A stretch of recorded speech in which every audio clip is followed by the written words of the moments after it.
So welcome back again. Now you may be aware that the Zoom, the free version get disconnected after 40 minutes. So we have already spent around, I think, 10 minutes. So once this is disconnected, please connect back with the same URL. Okay, so that's the kind of norm one. And also I think we'll have more people later joining. Now, in fact, we wanted to have this as an informal session. So there's no agenda or no schedule or anything. Also no any kind of I don't know, organized talks like what we do earlier. Now the main motivation is since the Minister of Finance is asking public opinions for the 2018 budget, we wanted to just allow people, particular people who are not in Sri Lanka or who don't want to really do something by themselves, to give that opportunity for them to share their ideas. Now this session is recorded, so we are kind of free for any kind of discussions or any ideas, and then we'll have some kind of summarized format or proposed list of recommendations or proposals to be sent to Minister of Finance by email. Now I already have some of my ideas mainly on 3D printing and digital fabrication. We can basically, our audience is mainly people who are interested in such kind of technologies, but if you have anything else, we can discuss. So we can start, I don't know, we can start from Kitsiri, for example. You voluntarily, okay, somebody is also saying, so maybe any volunteers you can start. We have 4 people, so. I can start. Okay. First, I'm somewhat disappointed even before the budget is presented, because after the cabinet reshuffle, new ministers, state ministers, deputy ministers, all of them were saying they will be doing a 3-year plan for the rest of the parliament's lifetime. And they will come out with the economic plan, identify priorities, and this budget 2018 will be the first year of implementation of that plan. But unfortunately, nothing like that happened. Instead, they presented this 2025 vision statement, which I have a copy with. That is just a, I would say, it is just a dream only, because it is not a comprehensive, neither a vision statement nor a strategic plan, because it has some fancy ideas and some fancy goals, but there's no explanation as to, I mean, usually when we do strategic plans, we have the vision, mission, goals, objectives, and then the strategy, and in between we have to bring in the pestle analysis and the SWOT analysis to understand where are we now and how can we get there, kind of thing, and then only the strategy formulation becomes meaningful. But I don't know whether country-wise and government. Sorry to interrupt. Now we are actually planning. In fact, I was planning to have a separate session on analyzing and discussing Vision 2025 as a separate session. That's we will okay. definitely But, yeah. But what I want to do is to come out with the link first, because this 2018 budget has to be the year of implementation. Exactly. Yeah. And for that to happen, okay, there is a chapter in the vision which says 3-year program. I looked at it. There's nothing. It just says by 2020 we will achieve $5,000 US per capita GNP. But then how do we get there? There's nothing. So actually, what I expected was at least this time they will get all the key ministries to forward their plans falling into whatever the vision or whatever the program that they have set out to go on, and based on that they will prepare, select the priorities and prepare a budget where we can implement some critical and some projects which are really important for the country in many perspectives, plus also how to make the economy stable, because we all know we are faced with a huge debt. And, it has been invested in areas where it's not generating income. So if it was invested in good projects where there is income being generated, paying back the loans is not a problem. That is the norm in businesses. But so how do we turn around those loss-making investments, or rather, we wouldn't even call it investments. I don't know what term to really use it. So we need to find out how to get that financial restructuring done, and payment of external debts become a sort of a routine practice without causing unnecessary burden on the economic development that is necessary. Because with what we have borrowed, we have not developed everything that is needed, only a few things. But there are certain important infrastructure development that has to happen. And for that, the funds have to be provided. And in fact, something else which I had in mind was, when you ask the ministries to identify the programs and plans, actually they should work out their own budgets. How much income can they generate with whatever the existing sources they have, and what are the areas where they can look at improving their incomes, as well as the critical projects that they need to implement, and what kind of resources are needed from the center to implement those. So that kind of a fairly spreaded thinking is necessary, because I really don't know. I mean, just before the budget, they ask people to come out with ideas. So different people will come out with ideas. But how do you combine ideas into a program or a cohesive development program? So that's really, I mean, an area which I'm really sad about, because after 3 years of this new government, which was voted to power with so much of hopes, and also after having got the two major parties joined together to form a government, we expected there'll be consensus on most of the burning issues, and we'll be able to achieve some kind of a compromise, but a way forward, so that major economic problems faced by the country can be tackled through a program with consensus which gets good support in the parliament. I think I'm not going to monopolize. With that, I'll hand over to somebody else.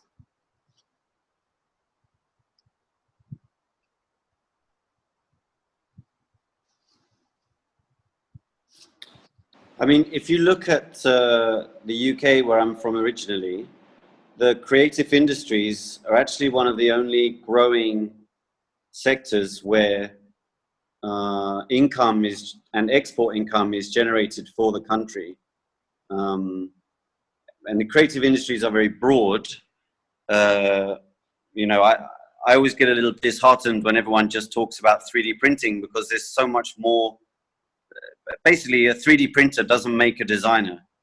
You know, but education and the ability to think laterally, which comes from a background in life where you are encouraged to question and challenge things. And so, you know, the education, the curriculum here needs to broaden to encourage creative thinking from an age of around 11 or 12. I know in a 3-year strategic thing, you're not going to make that happen. But the simple truth is, you know, I lecture at Morato University. We're starting to see some good kids coming through, but they're so limited in their exposure to just being creative, to just taking a pencil and drawing something, or making a tree house or a go-kart or whatever. You know, I don't think those opportunities are here so much yet. In the UK, all schools do design technology, and kids are making things from the age of 11 and 12, and not with 3D printers. They make things with their hands, with a hammer and a chisel and a saw, and they learn to manipulate materials in such a way as to create something new. And that process encourages creative thinking. So that's one thing that, you know, I really think we need to get into the conversation in Sri Lanka, and is encouraging, you know, encouraging businesses to invest in design. So everyone leaves, either they leave design out completely, or they just, you know, we'll just get so and so to quickly sketch something or whatever. But you need to incentivize businesses, because then you can generate intellectual property for Sri Lanka and add value. You add value quite easily with creativity. It doesn't actually cost that much necessarily to have ideas which can take a rock and turn it into some jewelry, or take a product and have some small innovation, which suddenly Sri Lanka is the only country that has that innovation. And I don't think it's a massive leap. It's just that people are not spending money in that space enough.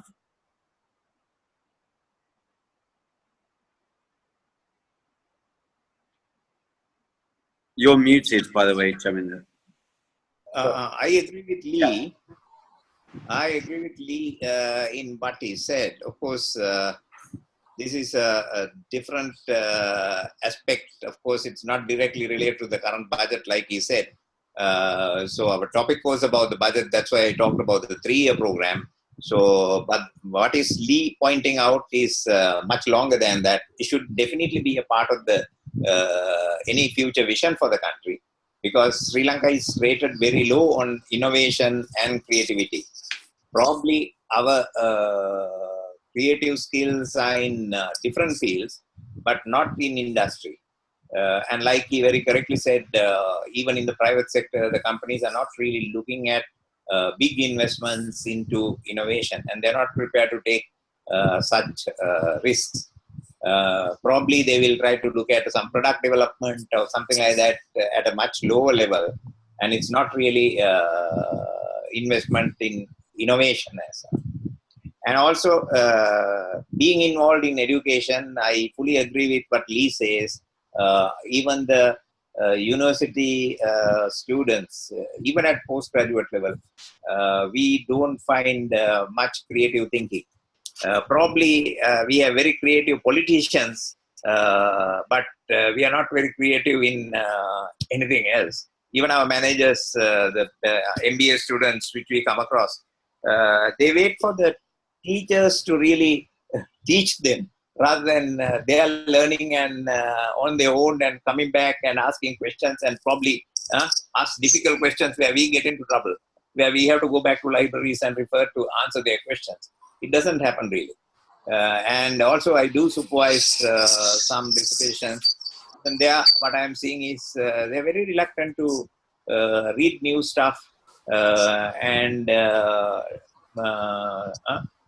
find new knowledge and to apply that into their managerial situations. Maybe that is because of the bad education system that is there in the country, which is heavily driven by private tuition and very competitive exams, where getting through a exam and getting a certificate is the total objective of education, and that doesn't encourage any sort of creative work. Probably the people who get interested in creative work do not get through their exams, because the exams are very traditional and it's testing only very limited and very programmed kind of knowledge. So as a result of that, the country is probably lagging behind in fields like design. So Lee, I think what you said is very, very important for the policymakers, especially those who are looking after our educational policies. They should really revamp the education system from, I wouldn't say primary, but from probably the secondary school itself, that is below university level, but from the secondary level, like you said, maybe from the age of 11 years or 12 years or whatever. Okay, so welcome Fairaz and Kupidu. Can you quickly respond before going to Ernest?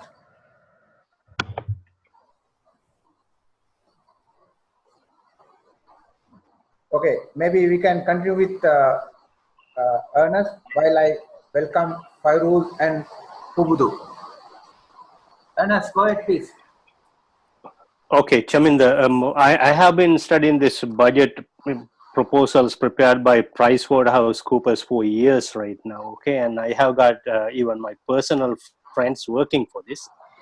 If you look at the budget, even the budget speech.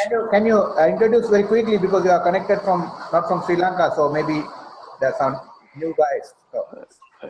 Oh, I'm sorry. Yeah, I'm from Canada, and myself, I'm Ernest Kitsiri, and I'm an electrical engineer.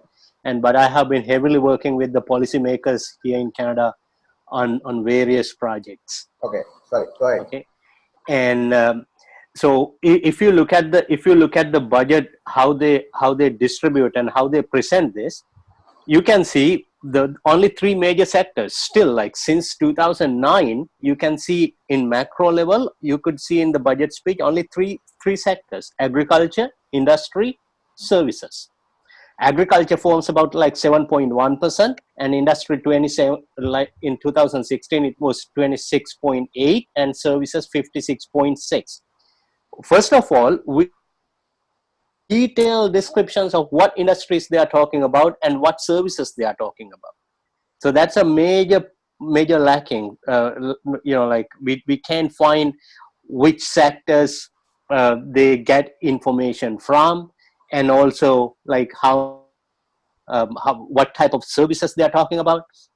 If we look at, for example, the Canadian budget, you have a detailed description, and every sector, engineering sector, manufacturing sector, and the service sector has tremendous amounts of, like the number of details, how they get information from. So that is number one. We should have that information first. And secondly, if you look at the budget, they have somewhere around like 56.6% in 2016 services. Sri Lanka, we understand, like right now, like the manufacturing is really lacking and it is lagging behind. And service sector, my understanding, when I talk to my friend in PricewaterhouseCoopers, they are basically taking this service sector information from the ports, airports, the services they provide. Those are the only major two sectors they are getting information from. And so it's like still they are like in a very traditional way of getting information, and still focusing just only about the airports and also the harbor. That's it. But right now, if you look at developed countries, the service sector is basically the consulting services, forms a major contribution to the budget, to the economy. So what we should actually point out, like they should go for a detailed distribution or details of these services and how they get information from.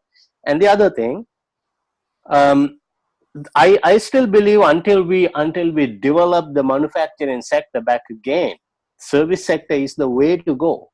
And I have been continuously saying this, we still don't have the proper licensing mechanism in Sri Lanka set up. So in this budget, what is the allocation for that? If they have a proper licensing mechanism and get international codes adopted straight away, bypass all other BS and get international codes such as the International Building Code, International Electrical Code, and all these international codes fully adopted. Even though we are using BS 7671 in my field, in electrical, we are not having any mechanism to train the electricians or even the engineers to be fully so that they can fully understand BS 7671. So we need to have in our budget some sort of allocation for that, like to train these people and get the systems set up. Okay, that's number one. And the number two, what allocations are they doing? Are they making to link the professionals living outside? For example, say you want to provide a service to a country like Saudi Arabia. A lot of Britishers are working there and as consultants. And right now, like we ourselves are working here on many projects in Qatar, Saudi Arabia, and many of those countries, right? And we see people from Israel, because they know very well United States electrical codes and all sorts of codes, right? And they are providing these services from their country.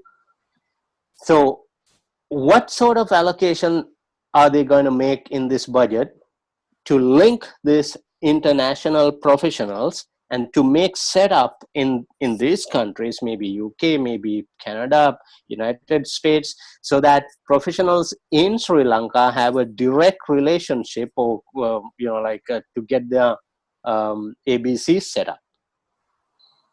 Okay. So that's my Thank you. that's my small thing. Okay. I like to go to rephrasing, but maybe we'll allow Fairuz and Pubutu to say something briefly. We are finishing within 7 minutes, but we can come back, reconnect with the same URL. So, Pubutu, you want to say something?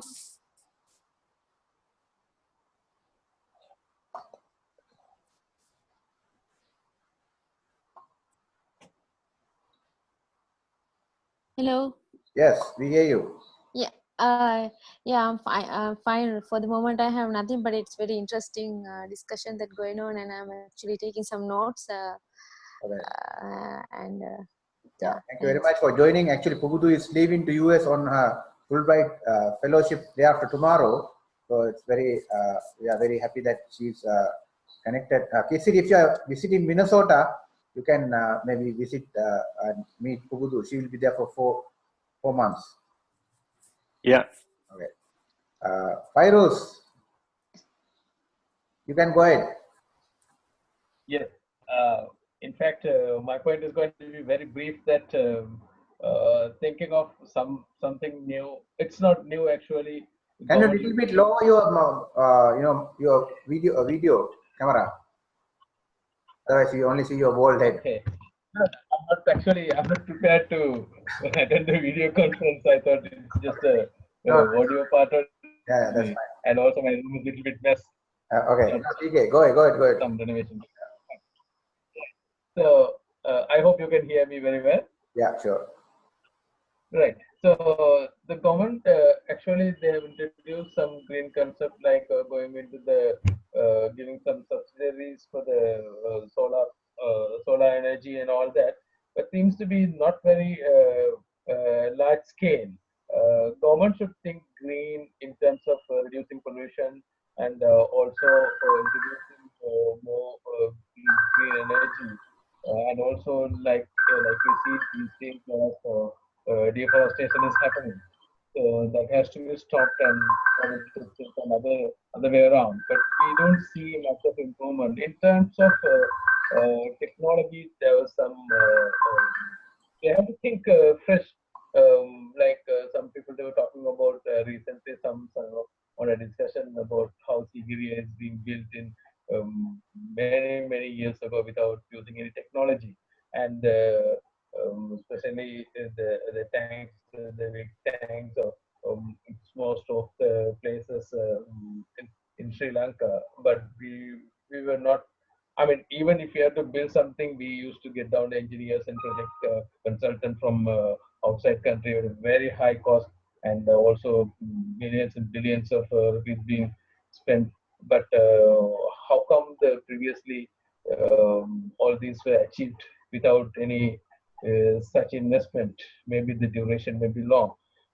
Something which needs to be think thoroughly from the beginning, from the stretch, where how we can bring some innovation and how to motivate the innovation and entrepreneurship, where even Sri Lanka being a developing country, my understanding is, I mean, it's not something my understanding, but I read from or understand from other developing countries was like the entrepreneurs somewhere around 30 30 to 35%, whereas in Sri Lanka it's somewhere around 7%. We are way below the point, so at the expected level. My point is that the government should focus on that. All the more reason why we don't have any end products being manufactured, even nuts and bolts being imported, even the medicines up to somewhat level, but it's not enough. So, Okay. in order to bring those things, we need the government should encourage and give some allocation, budget allocation on the developing innovation and entrepreneurship also. Okay, That's thank you, Fairuz. Now, make as a suggestion. Now, when you come back, there is a possibility that you can do chatting. So you can type your ideas maybe briefly, so that will help us to summarize them later. So that is one suggestion. And now we can go very quickly again, maybe 1 minute each kind of cycle, and then it will be disconnected after 3 minutes. Yeah, so then come back connecting with the same URL or same meeting ID. Anybody want to say something? You can unmute and talk. Yes. Yeah. About what Ernest said, I think there is a lot of points in what he says. It's connected to what I have been trying to talk about the budget as well. Because probably we have a very old, very archaic type of approach for preparing budgets. And that's the reason why subsequently so many supplementary estimates have to be approved in the parliament when it comes for real implementation. So if they cannot at least identify the financial requirements of the different ministries a few months in advance, that shows how much of planning our ministries as well as the finance ministry do. So budget is just in that sense, it's a very, very approximate kind of exercise, which is only done probably to negotiate foreign loans or borrowings or whatever for bridging the gap. So that may be the main purpose of the budget. So that is something which we have to get out of. So that's where this having a 3-year program and the first year program being finalized before the budget, and the budget should be really the financial implication of that program, plus whatever the recurrent expenditure and the ongoing other projects, how much finance are required. That kind of thing has to be built into it so that it becomes a realistic budget, which doesn't need so many amendments or so many supplementary estimates when it is being implemented. So I think, Ernest, we need to work a lot in actually really tell the government as professionals that this is not the way to do the budgets, but we need to get into more modern methods using. We are ending. So we come back to the same URL. Yes. Okay, great. So it's now less than a minute. If anybody else wants to speak, I can. No time. Yeah, no time after coming back. Okay. Okay, let's come back. Yeah, but please type chat. Do the chatting also. Right. Now this minute is very long. Same URL. Reconnect back. You can ask other people to join from your side. Okay.